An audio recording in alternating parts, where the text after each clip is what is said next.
Hi, welcome to yet another intraday market analysis video on Nifty and Bank Nifty. ഇവിടെ നമ്മൾ മാർക്കറ്റിനെ പ്രൈസും ഡേറ്റയും use ചെയ്ത് മാത്രമായിരിക്കും അനലൈസ് ചെയ്യുന്നത്. നമ്മൾ ന്യൂസോ കമ്പനി റിസൾട്ട്സോ മറ്റു കാര്യങ്ങളോ ഒന്നും ചെക്ക് ചെയ്യില്ല. കാരണം it would have already reflected in the chart which are created by smart money അല്ലെങ്കിൽ ഇൻസ്റ്റിറ്റ്യൂഷൻസ്. സോ നമ്മൾ അവരുടെ ഫുട് പ്രിന്റ്സ് പ്രൈസും ഡേറ്റയും യൂസ് ചെയ്ത് മാത്രമായിരിക്കും റീഡ് ചെയ്യാൻ ശ്രമിക്കുക.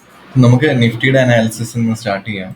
നിഫ്റ്റിയുടെ ഡെയിലി ക്യാൻഡിൽ കണ്ടു കഴിഞ്ഞാൽ യു ക്യാൻ സി ഒരു ബുള്ളിഷ് ക്യാൻഡിൽ ആയിട്ടാണ് കറന്റ് ഫോം ആയിരിക്കുന്നത്. പക്ഷേ ഇതിന്റെ ആക്ച്വൽ സ്റ്റോറി എന്താണെന്ന് വെച്ച് കഴിഞ്ഞാൽ നമ്മൾ ഇന്നലെ ഉണ്ടായ മാർക്കറ്റിലെ സെൽ ഓഫിന് ശേഷം we did expect gap down അല്ലെങ്കിൽ ഈ ഒരു പ്രൈസ് പോയിന്റിൽ നിന്നൊരു സെല്ലിംഗ് നമ്മൾ എക്സ്പെക്ട് ചെയ്തിരുന്നു. എവിടം വരെ? ഏകദേശം 19,500. കാരണം നമ്മൾ പറഞ്ഞു ഇതൊരു സപ്പോർട്ട് റീജിയൻ ആണ്. മാത്രമല്ല 19,500 ജനറലി ഒരു റൗണ്ട് നമ്പറാണ്.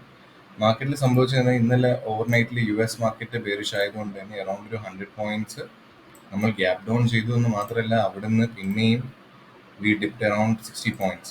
സോ ജനറലി ഇതൊരു പ്രൈസ് പോയിന്റ് ആയിട്ട് നിങ്ങൾ വെച്ചോളൂ. ജനറലി മാർക്കറ്റിൽ ഒരു സെൽ ഓഫിന് ശേഷം ഗ്യാപ് ഡൗൺ കഴിഞ്ഞ് കണ്ടിന്യൂസ് ആയിട്ട് താഴോട്ട് പോവുകയാണെങ്കിൽ ഇങ്ങനെ ഒരു പുൾ ബാക്ക് മോറലെസ് എക്സ്പെക്റ്റഡ് ആണ്. കാരണം ഇത്രയും പേര് ഷോർട്ട് ചെയ്തവരുടെ എല്ലാം പ്രോഫിറ്റ് ബുക്കിംഗ് കാരണമാണ് ഈ ഒരു പുൾ ബാക്ക് വരുന്നത്. ഇതൊരു അഗ്രസീവ് ബൈയിങ് അല്ല. യെസ്, പ്രോബബ്ലി ഒരു റൗണ്ട് നമ്പറിൽ കുറച്ചൊരു പാസീവ് ലെവൽ ഓഫ് ബൈയിങ് വരാൻ ചാൻസ് ഉണ്ട്. പക്ഷെ ഇതൊരു അഗ്രസീവ് ബൈയിങ് ആയിട്ട് നമുക്ക് ഇപ്പോഴും കൺസിഡർ ചെയ്യാൻ സാധിക്കില്ല. കാരണം ഈ ഒരു സോൺ, എൻറ്റയർ സോൺ നിങ്ങൾക്ക് കാണാം ഇവിടെ, ഇതൊരു പ്രീവിയസ് സപ്പോർട്ട് റീജിയൻ ആയിരുന്നു. അത് വൺസ് ബ്രേക്ക് ഡൗൺ ആയി കഴിഞ്ഞാൽ അതൊരു റെസ്റ്റിംഗ് സോൺ ആയിട്ട് ആക്ട് ചെയ്യും. ഇതെന്താണ്? ഇതൊരു ഗ്യാപ് ഫില്ലാണ്. ഗ്യാപ് ഫില്ല് കഴിഞ്ഞിട്ട് മാർക്കറ്റ് അവിടുന്ന് റിജക്റ്റഡ് ആയിട്ട് ഓൾമോസ്റ്റ് മിഡിൽ വന്നിട്ട് ക്ലോസ് ചെയ്തിരിക്കുകയാണ്. സോ ഇതാണ് നിഫ്റ്റിയിൽ ഇന്ന് സംഭവിച്ചത്.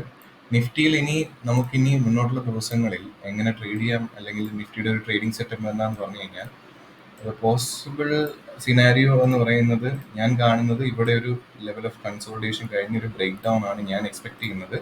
ഓണസ്റ്റ്ലി അത് ഞാൻ പറയാനായിട്ടുള്ള കാരണം എക്സ്പ്ലെയിൻ ചെയ്യാം. പക്ഷേ പ്രോബ്ലം എന്താണെന്ന് വെച്ചാൽ ഇമ്മീഡിയറ്റ്ലി ഇത്രയും ഒരു സെല്ലിംഗ് കഴിഞ്ഞു കഴിഞ്ഞാൽ ജനറലി ഇങ്ങനൊരു പുൾ ബാക്ക് നിങ്ങൾക്ക് വേണമെങ്കിൽ എക്സ്പെക്ട് ചെയ്യാം. കാരണം എന്ന് വെച്ച് കഴിഞ്ഞാൽ ഈ ഒരു സ്ട്രെയിറ്റ് ലൈനിൽ മാർക്കറ്റ് ഈ സപ്പോർട്ട് ബ്രീച്ച് ചെയ്യുന്നത് വളരെ അൺലൈക്ലി ആണ്. സോ ഈ ഒരു സെൽ ഓഫ് കണ്ടിട്ട് ഇനിയും ഒരുപാട് റീറ്റെയിൽ ഇവിടെ ഷോർട്ട് പൊസിഷൻസ് എടുക്കും. അപ്പോൾ അവരുടെ എല്ലാം സ്റ്റോപ്പ് ലോസ് ട്രിഗർ ചെയ്യാൻ വേണ്ടി വെറുതെ എങ്കിലും മാർക്കറ്റ് ഒന്ന് മുകളിലോട്ട് പോകാനായിട്ടുള്ള സാധ്യതയുണ്ട്. അല്ലെങ്കിൽ പിന്നെ സംഭവിക്കുന്നത് ഈ ഒരു ജനറലി സപ്പോർട്ട് ആൻഡ് റെസിസ്റ്റൻസ് സോണിൽ നിങ്ങൾ ട്രേഡ് എടുക്കുമ്പോൾ വളരെ കെയർഫുൾ ആയിരിക്കണം. മാത്രമല്ല ഇന്നത്തെ ഈ നിഫ്റ്റിയുടെ ക്യാൻഡലിന്റെ സൈസ് എന്ന് പറയുന്നത് തന്നെ ഏകദേശം 160 പോയിന്റ്സോളം ഉണ്ട്. സോ ആ ഒരു റേഞ്ചിൽ മാർക്കറ്റ് മേ ബി 1-2 ദിവസം കൺസോൾട്ടേറ്റ് ചെയ്തതിന് ശേഷമായിരിക്കും പിന്നീട് നിങ്ങൾക്കൊരു ഡയറക്ഷൻ മൊമെന്റം കിട്ടുന്നത്. ഇത് മനഃപൂർവ്വം മാർക്കറ്റിന്റെ ഒരു നേച്ചറാണ്. ഇത് റീറ്റെയിലിനെ കൺഫ്യൂസ് ചെയ്യിപ്പിക്കാനായിട്ടും ഇവിടെ വന്ന് ലൈക്ക് ഒരു ഇൻസ്റ്റിൻറ്റീവ്ലി ട്രേഡ് ചെയ്യുന്നവരെ ട്രാപ്പ് ചെയ്യാനുമായിട്ടാണ് അങ്ങനെ ജനറലി മാർക്കറ്റിലൊരു ഫേസ് വരുന്നത്. അപ്പം മേ ബി ഒരു 1 or 2 ഡേയ്സിന്റെ കൺസൾട്ടേഷൻ കഴിഞ്ഞിട്ടായിരിക്കാം നമുക്ക് എന്താണ് ഒരു ബ്രേക്ക് ഡൗൺ കാണാനായിട്ട് സാധിക്കുന്നത്. സോ അത്യാവശ്യം ഏകദേശം 19,800 ലെവൽസിൽ നിന്ന് നമ്മൾ 300 വരെ, 500 വരെ എത്തി. സോ ബേസിക്കലി 300 പോയിന്റ്സിന്റെ മൂവ് ഓൾറെഡി നടന്നിട്ടുണ്ട്. സോ പ്രോബബ്ലി നാളെ ഒരു ഇൻസൈഡ് ക്യാൻഡിൽ കഴിഞ്ഞ് 1-2 ദിവസം കഴിഞ്ഞ് നെക്സ്റ്റ് വീക്കോടെ ആയിരിക്കും നമുക്കൊരു ഡയറക്ഷൻ മൊമെന്റം കിട്ടുന്നത്. That is one scenario. അല്ലാന്നുണ്ടെങ്കിൽ ഇൻ കേസ് എന്തെങ്കിലും കാരണവശാൽ ഈ ഒരു സപ്പോർട്ട് ബ്രേക്ക് ചെയ്ത് കഴിഞ്ഞാൽ ഇമീഡിയറ്റ്ലി പോയി ഷോർട്ട് ചെയ്തത്, ഞാൻ നേരത്തെ പറഞ്ഞ പോലെ സപ്പോർട്ട് ബ്രേക്ക് ചെയ്ത് ഇവിടെ ഒരു ഗ്യാപ്പ് ഉണ്ട്. ഈ ഗ്യാപ്പ് ചിലപ്പോൾ ഫില്ല് ചെയ്തിട്ട് ഇമീഡിയറ്റ്ലി ചിലപ്പോൾ റിവേഴ്സ് ചെയ്ത് പോകാനും ഉള്ള പോസിബിലിറ്റി ഉണ്ട്. സോ നമുക്കൊരു പ്രോപ്പർ പ്രൈസ് ആക്ഷന് വേണ്ടി വെയിറ്റ് ചെയ്യേണ്ടതായിട്ടുണ്ട് നിഫ്റ്റിയിൽ. നിഫ്റ്റി നാളത്തെ ട്രേഡിംഗ് സെറ്റപ്പ് നോക്കുകയാണെങ്കിൽ നിഫ്റ്റി ഈ ഒരു സോണിൽ എവിടെയെങ്കിലാണ് ഓപ്പൺ ചെയ്യുന്നതെങ്കിൽ I M expecting side vase day, ഒരു ഇൻസൈഡ് ക്യാൻഡിൽ ഡേ ആയിരിക്കും ഞാൻ എക്സ്പെക്ട് ചെയ്യുന്നത്. സോ അതാണ് നിഫ്റ്റിയുടേത്. നിഫ്റ്റി ഇൻ കേസ് ഒരു ഗ്യാപ്പ് അപ്പ് ആണെങ്കിലും ഗ്യാപ്പ് അപ്പ് ഓപ്പണിംഗ് ആണെങ്കിലും ഇവിടെ ഒരു റെസിസ്റ്റൻസ് പോയിന്റ് ഉണ്ട്. അപ്പം ക്ലീൻ ആയിട്ടുള്ള ഒരു പ്രൈസ് ആക്ഷൻ ഇതിന്റെ മുകളിൽ മാർക്കറ്റ് സസ്റ്റെയിൻ ചെയ്ത് ഇവൻച്വലി ഈ ഒരു ലെവൽ ബ്രേക്ക് ചെയ്യുന്നവരെ ബൈയിങ് വളരെ റിസ്കി ആയിരിക്കും. So let stay away from long trades for now. Okay, so ഇനി നമുക്ക് ബാങ്ക് നിഫ്റ്റി നോക്കാം. ബാങ്ക് നിഫ്റ്റിയും സെയിം സ്റ്റോറിയാണ്. ബാങ്ക് നിഫ്റ്റി ഡെയിലി ക്യാൻഡിൽ കണ്ടു കഴിഞ്ഞാൽ എനിക്കൊരു ബുള്ളിഷ് ക്യാൻഡിലായിട്ട് ഫീൽ ചെയ്യും. പക്ഷേ I don't think sentiments change ആയെന്ന്.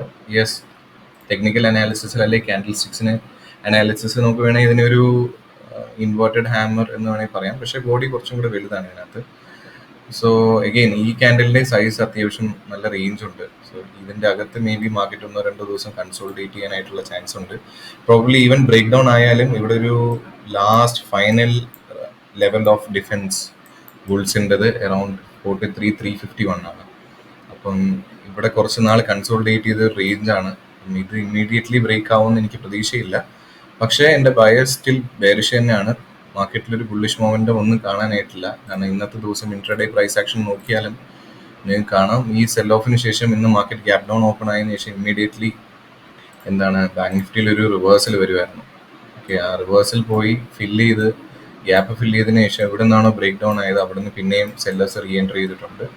സോ ഇൻ കേസ് മാർക്കറ്റ് ഇതിന്റെ മുകളിലോട്ട് പോയാൽ നമുക്ക് ടെമ്പററി ലെവലിൽ ഒരു ബൗൺസ് ബാക്ക് എക്സ്പെക്ട് ചെയ്യാം. അല്ലെങ്കിൽ ഈ ഒരു സെൽ ഓഫ് കണ്ടിന്യൂ ചെയ്യാനായിട്ടുള്ള സാധ്യതയാണ് in coming days. And finally നമുക്ക് ഡേറ്റ അനലൈസ് ചെയ്യാം. FI data still high volume of puttu. അപ്പം ഇത് നോക്കിക്കഴിഞ്ഞിട്ട് ഏത് രീതിയിൽ നോക്കിയാലും ഇതൊരു ബെയറിഷ് സിഗ്നൽ തന്നെയാണ് മാർക്കറ്റിൽ. സോ FIയുടെ പൊസിഷനും ബെയറിഷ് ആണ്.